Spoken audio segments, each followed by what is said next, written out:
오일 파동을 일으키는 주 봄이니까. 디지털 타임스 2026년도 4월 17일자 기사입니다. 트럼프 기습 휴전 발표에 네타냐후 수용, 레바논 총리 환영. 네타냐후는 자기 자신을 위해서 딱 장동혁하고 똑같대요. 자기 자신을 위해서 휴전하고 있는데도 레바논에 가서 폭격을 해버리고 이렇게 반대적인 행동을 하고 있잖아요. 살렘 레바논 총리 핵심 요구를 실현했다 환영. 아운 레바논 대통령 네타냐후 접촉 거부. 네타냐후 강요 반발 뚫고 트럼프 요청 수용. 도널드 트럼프 미국 대통령이 16일 현지 시간 이스라엘과 레바논 간의 전격적인 휴전을 발표하면서 중동 정세가 급변하고 있다. 이번 발표는 양측의 충분한 사전 조율이 없이 이루어진 깜짝 카드로 풀이되지만 레바논 정부가 즉각적 환영을 뜻을 밝히고 이스라엘 측이 이를 전격 수용하면서 일단 무력 충돌은 소강 상태에 접어들 전망이다. 나와프 살렘 레바논 총리는 트럼프의 대통령 발표 직후 소셜미디어 X를 통해 즉각적인 지지 의사를 표명했다. 살람 총리는 이번 휴전에 대해 전쟁 시작부터 우리가 추구해온 핵심 요구가 실현됐다며 국가를 위해 희생한 이들과 부상자에 대한 연대 마음을 전한다고 밝혔다. 특히 그는 피난민들의 조속한 귀환을 염원하며 미국과 프랑스, 유럽연합은 물론 사우디아라비아, 이집트 등 아랍권 국가들의 외교적 노력에 감사한 뜻을 전했다. 반면 조셉 아운 레바논 대통령은 베냐민 네타냐후 이스라엘 총리와의 접촉을 거부하며 현재까지 공식 입장을 내놓지 않고 있다. 이스라엘 베냐민 네타냐후는 나도 싫어요. 이 일종의 전범이나 마찬가지죠.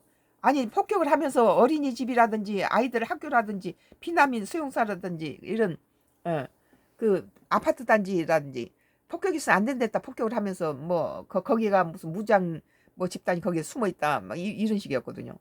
가자 지구 전쟁에서. 거기를 들여다보면 베냐민 네타냐후는 아브라함의 그 본처인 사라 몸에서 난 이삭의 두 번째 아들인 야곱의 그 라헬이 낳은 요셉과 베냐민 낳은 그 지파예요. 그러니까 아브라함의 자손은 둘 다 맞는데 사라 본부인 사라에 나온 것이 베냐민 나타나오죠. 베냐민은 라헬이 요셉과 베냐민을 낳았거든요. 제일 막내 아들이죠. 그리고 이제 사라의 몸종인 애굽 여인 하가를 갖다가 자기가 아들 낳지 못하니까 하나님께서는 곧 낳을 거다 하는데 하나님이 약속을 저버리고 자기가 이제 아이를 낳을 수 없는 나이가 되니까는 그 하가를 애굽 여인 하가를 갖다 이 아브라함한테 줬어요. 이것은 성경적으로 상당히 이건 잘못된 거죠. 이 이방 여인하고 결혼을 절대 해서는 안 된다고 말하고 있는데 이방 여인 애굽의 여인 하갈한테다가 자기 남편한테 씨를 받게 만들었다는 것 자체가 잘못된 거예요. 이거 중동 전쟁의 밑바닥에 깔려 있어요. 종교 전쟁의 이건 성경의 것이 그대로 이루어지고 있죠.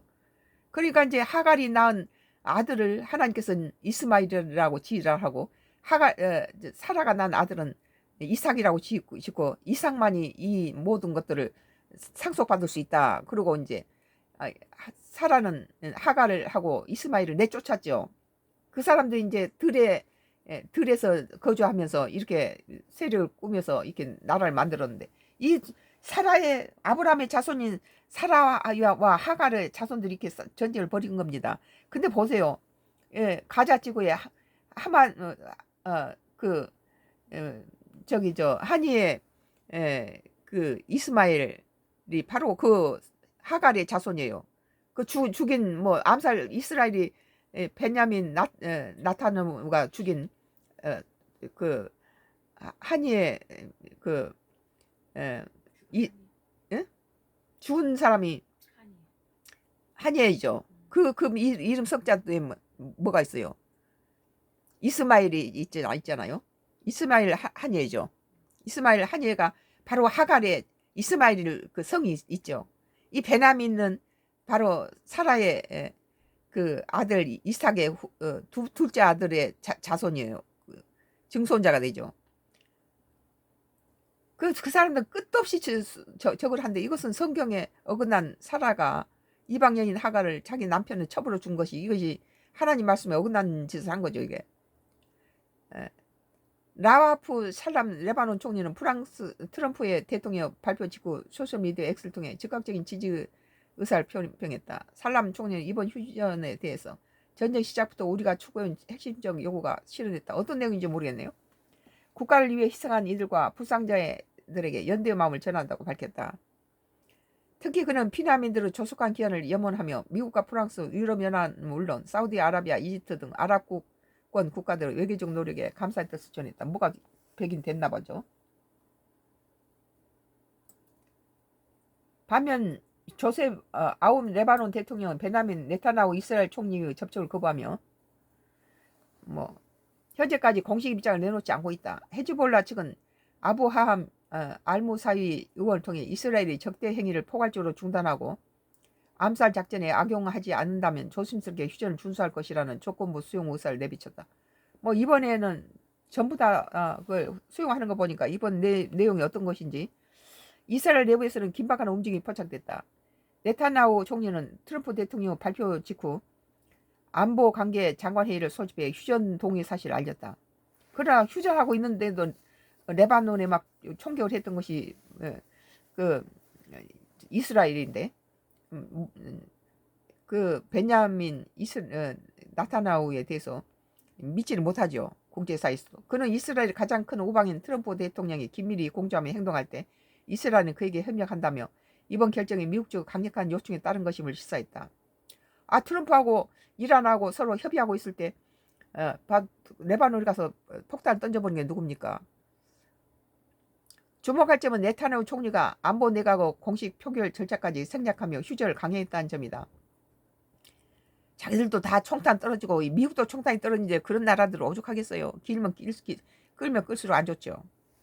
현재 언론에 따르면 강요들은 언론 보도를 통해 휴전 소식을 먼저 접했다며 거세게 항의했으나 네타냐후 총리는 추후 논의를 약속하며 사태 수습에 나섰다.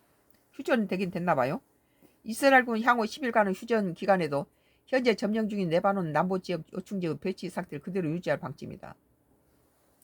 현재 언론 와이넷 등은 이번 발표가 이스라엘 정부와 충분한 사전 조율이 없이 트럼프 대통령의 주도로 전격 단행됐을 가능성을 제기하고 있다. 네타냐후 총리가 강요들에게 회의 시작 불과 5분 전에 소집 통보를 한 점은 이러한 분석을 뒷받침한다. 트럼프가 제멋대로 했다는 거죠. 결과적으로 이스라엘은 최대 우방국 요구를 거부하기 힘든 상황에서 실질적인 점령 상태를 유지하는 선으로 타협을 본 모양새다. 트럼프식 톱다운 외교가 교착 상태에 빠졌던 중동 전쟁에 일단 멈춘 신을 보냈으나 헤즈볼라의 조건부 수용과 이스라엘 내부 반발이 여전히 이번 휴전이 지속 가능한 평화로 이어질지는 미지수한 거예요.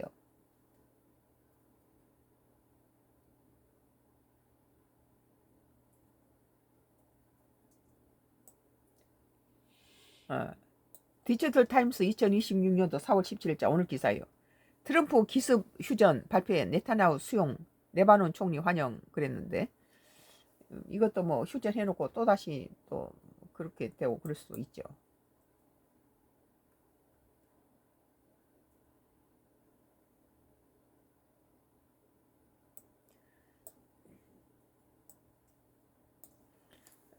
다음은 동아일보예요.